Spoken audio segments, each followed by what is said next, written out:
నమస్తే, welcome to RTV. నేను సచిన్. భారతదేశ వ్యాప్తంగా డ్రైవర్లు నిరసన వ్యక్తం చేస్తున్నారు. ఎందుకు నిరసన వ్యక్తం చేస్తున్నారు? దాదాపు అందరికీ తెలిసిందే. హిట్ అండ్ రన్ విషయంలో కాస్త మార్పులు చేర్పులు కోరుకుంటున్నారు. హిట్ అండ్ రన్ వ్యవహారానికి సంబంధించి ముఖ్యంగా దాంట్లో కొన్ని మార్పులు చేర్పులు చేయాలి, లేకపోతే పూర్తిగా దాన్ని వెనక్కి తీసుకోవాలంటూ కూడా వాళ్ళు డిమాండ్ చేస్తున్నారు. ఈ నేపథ్యంలో ఒకసారి ఆ హిట్ అండ్ రన్ ఏంటి, దాంట్లో ఏ సెక్షన్స్ ఉన్నాయి, సెక్షన్స్లో అవేం చెప్తున్నాయి, ప్రధానంగా వీళ్ళ డిమాండ్ ఏంటి, అక్కడ ఉన్న ఆ శిక్షలకు సంబంధించి ఏంటి, డ్రైవర్ల డిమాండ్ ఏంటి, అసలు ఎందుకు ప్రభుత్వం దీన్ని ఇంప్లిమెంట్ చేయాలనుకుంటోంది, ఇవన్నీ కూడా మాట్లాడుకునే ప్రయత్నం చేద్దాం. ఒకసారి డీటెయిల్గా వెళ్ళిపోయే ప్రయత్నం చేద్దాం. సో నా బ్యాక్గ్రౌండ్ చూస్తున్నారు కదా, ఒకసారి దీన్ని చూపించి మీకు ఎక్స్ప్లెయిన్ చేసే ప్రయత్నం చేస్తాను. భారతీయ న్యాయ సంహిత, ఎందుకంటే భారత కేంద్ర ప్రభుత్వం ముఖ్యంగా కొన్ని అమెండ్మెంట్స్ చేసింది, ఆ విషయం మీకు తెలిసిందే. దాంట్లో ఐబీసీ కావచ్చు, సిఆర్పిసి కావచ్చు, వాటి పేర్లను మార్చిన పరిస్థితి. అయితే ఇక్కడ భారతీయ న్యాయ సంహితకు సంబంధించి దీంట్లో హిట్ అండ్ రన్ అంటే నిర్లక్ష్యపూరిత డ్రైవింగ్కి సంబంధించి సెక్షన్స్ 104 కింద 2 ఉన్నాయి. 1, 2 ఆ రెండింటికి సంబంధించి శిక్షలు ఏంటి, దేని గురించి ఒకసారి మాట్లాడుకునే ప్రయత్నం చేద్దాం. మొదటిది 7 ఏళ్ళు ప్లస్ జరిమానా.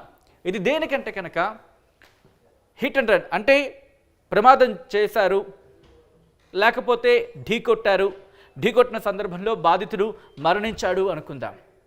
అప్పుడు 7 ఏళ్ళు జైలు శిక్షతో పాటు జరిమానా ఉంటుంది. రెండోది ఏంటంటే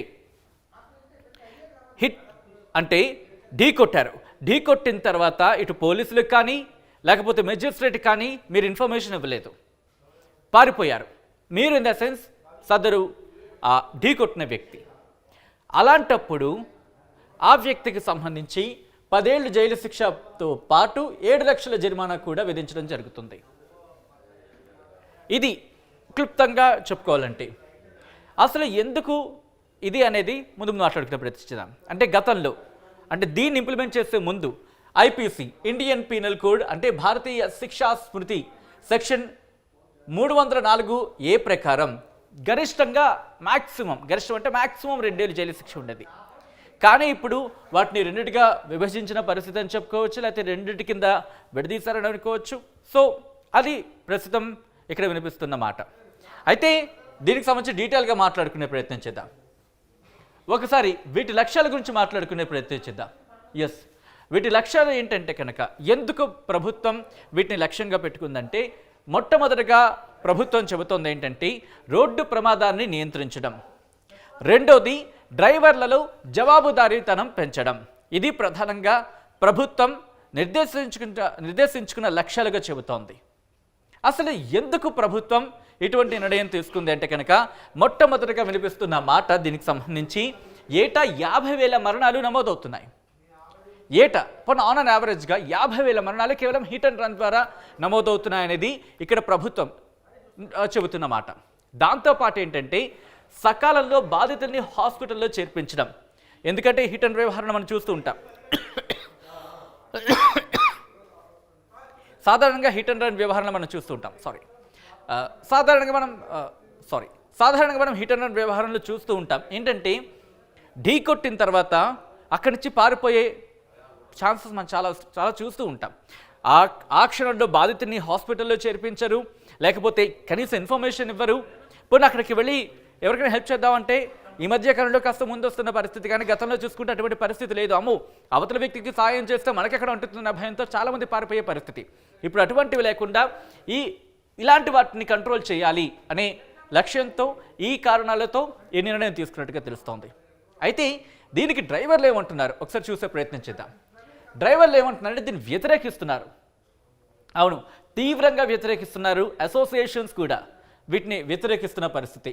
కావాలని రోడ్డు ప్రమాదాలు చేస్తామంటూ కూడా వాళ్ళు క్వశ్చన్ చేస్తున్నారు. చాలా ఇంపార్టెంట్ క్వశ్చన్ కింద చెప్పుకోవాలి. రోడ్డు ప్రమాదాల వ్యవహారంలో ఎవరు కోరండి చేయరు, కానీ నిర్లక్ష్యం ఇక్కడ ప్రభుత్వం చెబుతోంది కూడా కోరండి చేస్తారా కోరండి చేయరా అనే వ్యవహారం కాదు, నిర్లక్ష్యం. ఇక్కడ ఆ మాటను కోట్ చేస్తున్నారు, నిర్లక్ష్యం అనే మాటను కోట్ చేస్తున్నారు. నిర్లక్ష్యంతోనే ప్రమాదాలు జరుగుతాయంటే ప్రభుత్వం చెబుతోంది. కానీ డ్రైవర్లు ఏమంటున్నారంటే కనుక కావాలని ఏమైనా ప్రమాదాలు చేస్తామంటూ కూడా ఒక పెద్ద ప్రశ్నను తెర మీద తీసుకొస్తున్న పరిస్థితి. మరి దానికి ప్రభుత్వం ఏం సమాధానం చెప్తుందో చూద్దాం. బట్ అంతకన్నా ముందు మరికొన్ని చూసే ప్రయత్నం చేద్దాం. భారీ జరిమానాలు ఆర్థిక ఇబ్బందులకి మమ్మల్ని దారి తీస్తాయి అంటూ కూడా ఒకసారి, ఎందుకంటే ఇక్కడ దీనికి సంబంధించి మాట్లాడుకునే ముందు ఒకసారి జరిమానాలకు సంబంధించి కూడా మనం చూసే ప్రయత్నం చేద్దాం. ఒక్కసారి ఫస్ట్ పేజ్కి వెళితే కనుక మనం ఇక్కడ మనం క్లియర్గా చూడొచ్చు. ఎందుకంటే 7 ఏళ్ళు జైలు శిక్ష, అలాగే 10 ఏళ్ళు జైలు శిక్ష, ఇది వీటితో పాటు లక్షల్లో జరిమానా, ఇది మా వల్ల కాదు అంటూ కూడా వాళ్ళు చెబుతున్న పరిస్థితి. సో ఒకసారి ఇక్కడ చూసే ప్రయత్నం చేస్తున్నాం మనం. వాళ్ళు అంటుంది ఏంటంటే భారీ జరిమానాలు, లక్షల్లో జరిమానాలు అంటే మాకు వచ్చేదంతా, మాకు మిగిలేదంతా, ఒకవేళ ఇటువంటి ప్రమాదాలు జరిగినప్పుడు అంతలో మేము కట్టుకోగలమా, ఒకవేళ అంత ఒక ఆర్థిక స్తోమత ఉంటే మేము డ్రైవర్ ఉద్యోగం ఎందుకు చేసుకుంటాం అనేది వాళ్ళు ప్రధానంగా ముందుంచుతున్న ప్రశ్న.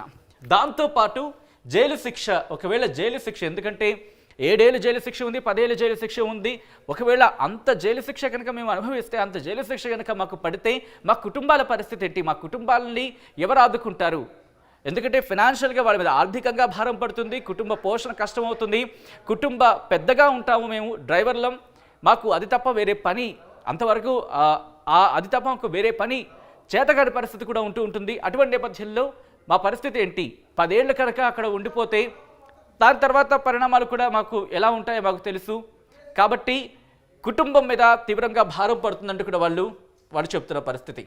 ఇప్పుడు వాళ్ళ డిమాండ్ ఏంటంటే దీన్ని వెనక్కి తీసుకోవాలి, లేదా దీనిలో కరెక్షన్స్ చేయాలి, ముఖ్యంగా డ్రైవర్ల మీద చాలా బీభత్సమైన ప్రభావం ఉంటుంది, లేనిపోని కేసులు ఇరికించేస్తారు అంటూ కూడా వాళ్ళు చెబుతున్న పరిస్థితి. దీని ప్రభావం మనం చూస్తున్నాం. దాదాపు 1,20,000కు పైచిలుకు ట్రక్కులు అనుకోవచ్చు కేవలం ముంబైలోని, ఇఫ్ ఐఎమ్ నాట్ రాంగ్ 70% వరకు కూడా ఆన్ అండ్ ఇంకా చెప్పుకోవాలంటే కనుక లక్షల్లో డ్రైవర్లు నిరసన వ్యక్తం చేస్తున్నారు. ఎక్కడికక్కడ నిలిపేస్తున్న పరిస్థితి, పెట్రోల్ బంకుల క్యూ లైన్లు పెరిగిపోతున్నాయి, రేపటి నుంచి పెట్రోల్ దొరకదు అని చెప్పి కిలోమీటర్ల మేర ట్రాఫిక్ జామ్ అయిపోతున్న పరిస్థితి ఉందని చెప్పుకోవాలి. ఎందుకంటే పెట్రోల్ బంక్ దగ్గర క్యూ కడుతున్నారు, కొంతమందికి పెట్రోల్ దొరుకుతుంది, ఇన్ఫ్యాక్ట్ పెట్రోల్ కాబట్టి డీజిల్ కావచ్చు, ఇంధనం దొరకని పరిస్థితి తలెత్తుతోంది. ఇప్పటికే బ్లాక్ మార్కెట్ కూడా తలెత్తుతోంది అనే మాట వినిపిస్తోంది, బట్ దాన్ని మన కన్ఫర్మేషన్ ఇవ్వలేని పరిస్థితి అని చెప్పుకోవాలి. అయితే ఈ పరిస్థితుల్లో ఏం చేయబోతుంది కేంద్ర ప్రభుత్వం?